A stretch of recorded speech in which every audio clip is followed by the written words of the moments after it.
মঙ্গল হোক, সকল মানবের মঙ্গল হোক, জগতের মঙ্গল হোক।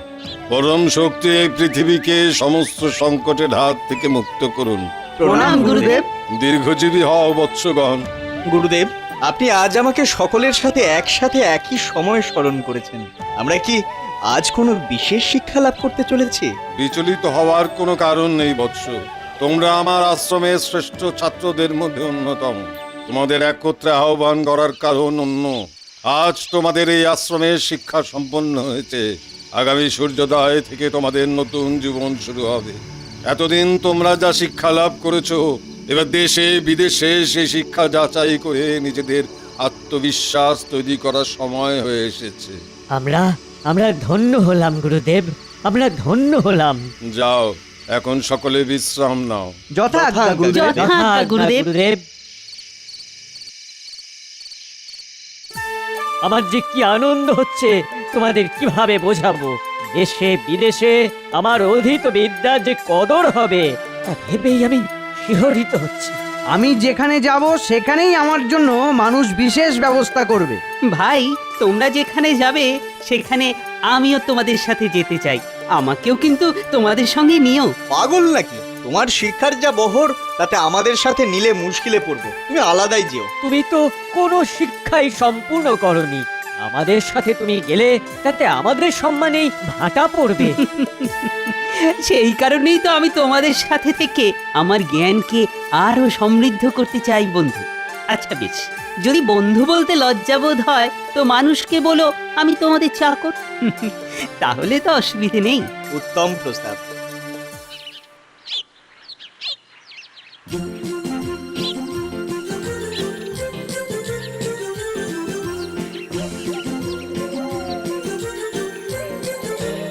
এসো ভাই, এখানে আমরা একটু বিশ্রাম করে নিই। ভালো প্রস্তাব। একটু পেট পুজোর ব্যবস্থাও করা প্রয়োজন। বাহ, এই গাছেই তো প্রচুর ফল আছে দেখছি। চলো চলো, পেরে খাওয়া যাক।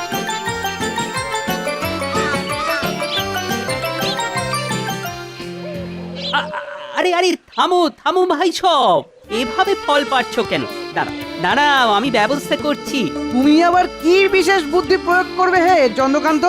দেখো দেখো, যেন বেশি খরচ করে ফেলো না।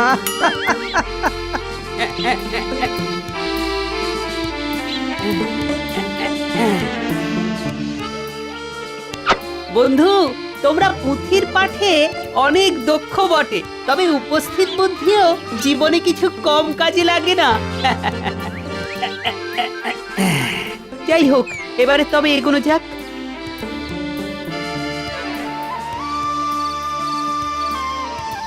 উফ, এই জঙ্গলের পথ যেন শেষই হচ্ছে না। কতদিনে যে বসতির মধ্যে পৌঁছতে পারবো কে জানে।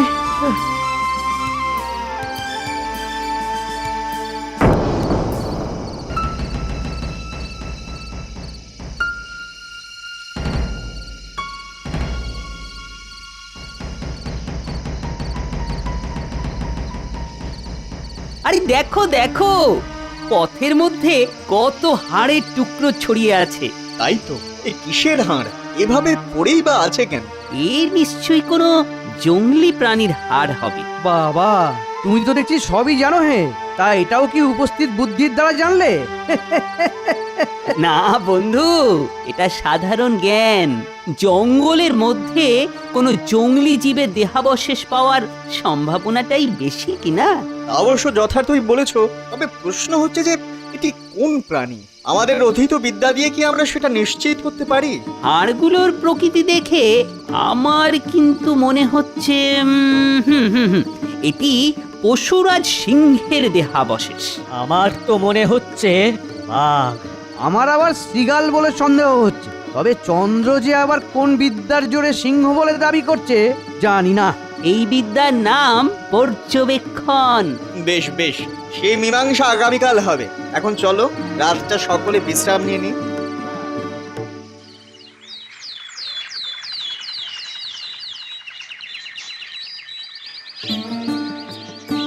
আমি তবে এবার আমার বিশেষ বিদ্যা প্রয়োগ করে এই বিক্ষিপ্ত অস্থিগুলোকে পূর্ণ আকৃতি দান করছি।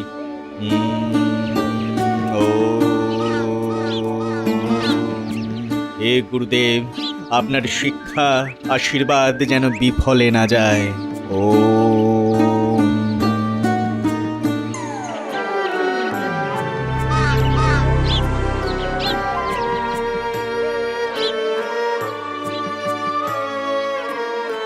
সাধু সাধু তুমি পেরেছো, তুমি পেরেছো সোমেশ্বর। সোমেশ্বর। বিচ্ছিন্ন হয়ে ছড়িয়ে থাকা অস্থির পুনর্গঠন তুমি করতে পেরেছো। দেখো হে চন্দ্রকান্তি, এই হলো আসল শিক্ষা, যা আয়ত্ত করা তোমার পক্ষে সম্ভব নয়। একেবারে সঠিক কথা বন্ধু, তোমার শিক্ষালাভ সার্থক। একটা সন্দেহের মীমাংসা কিন্তু এখনো হয়নি। কোন সন্দেহের কথা বলছো হে বীরবাহু? সেই যে এই কঙ্কালটি কোন প্রাণী সেটা তো এখনো নিশ্চিত করে জানা যায়নি। ঠিক কথা, ঠিক কথা।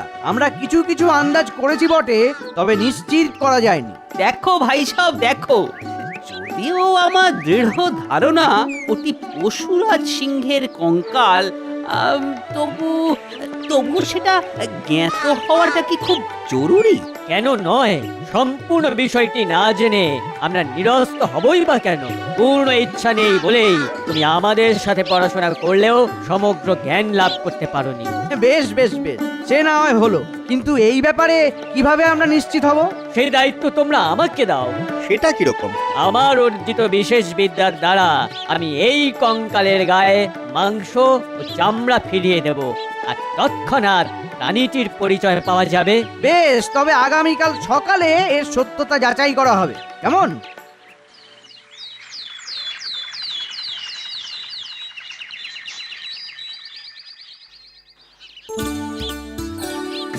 আমরা বেরিয়েছিলাম দেশ ভ্রমণের উদ্দেশ্যে, তা কিন্তু ক্রমশ বিলম্বিত হচ্ছে। ও হে চন্দ্রকান্তি, তুমি যে ঈর্ষান্বিত হচ্ছ তা বুঝতে পারছি। না বন্ধু না, তোমরা আমাকে ভুল বুঝছো। ঠিক, তাহলে আর সময় ব্যয় না করে আজকের উদ্দেশ্য সাধন করা যাক। কি বলো বীরবাহু, কাল শুরু করি? কি বলো? হে গুরুদেব, আশীর্বাদ করুন, আশীর্বাদ করুন গুরুদেব, যেন আপনার দেওয়া শিক্ষার মর্যাদা অক্ষুণ্ণ রাখতে পারি।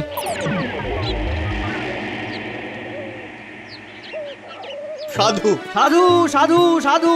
তুমিও পেরেছো বীরবাহু, এক আশ্চর্য ক্ষমতার পরিচয় পাওয়া গেল আজ। তুমি ধন্য, তুমি ধন্য।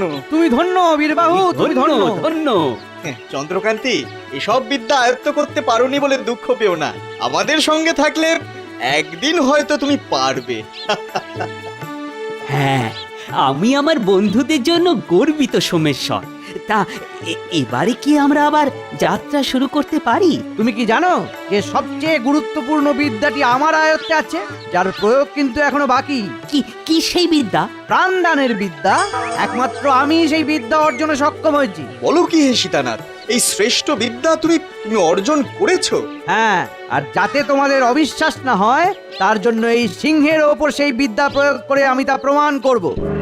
অসম্ভব! তোমাদের কি মস্তিষ্ক বিকৃতি ঘটেছে? সিংহের প্রাণ ফেরাতে চাইছো তোমরা? তোমার আপত্তির কারণ? আমার গুরুদেব ভৈরব তর্কের উপদেশ স্মরণ করো।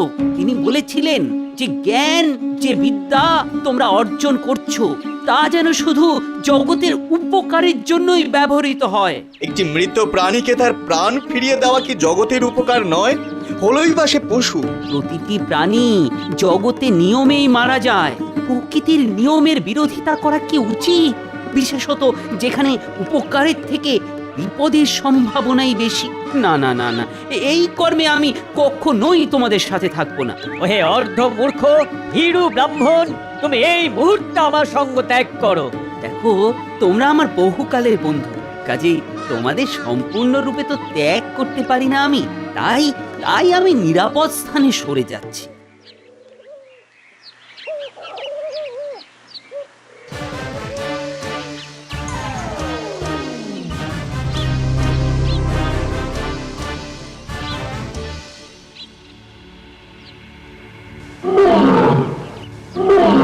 বীরবাহু, সোমেশ্বর, দেখো দেখো দেখো, আমিও পেরেছি। দেখো দেখো, বিশ্বের শ্রেষ্ঠ বিদ্যাটি এখন আমার আয়ত্তে। দেখো।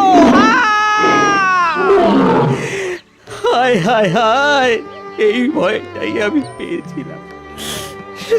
শুধু বিদ্যার্জন করলেই সম্পূর্ণ শিক্ষা প্রাপ্তি হয় না, বাস্তব বুদ্ধিরও প্রয়োজন আছে।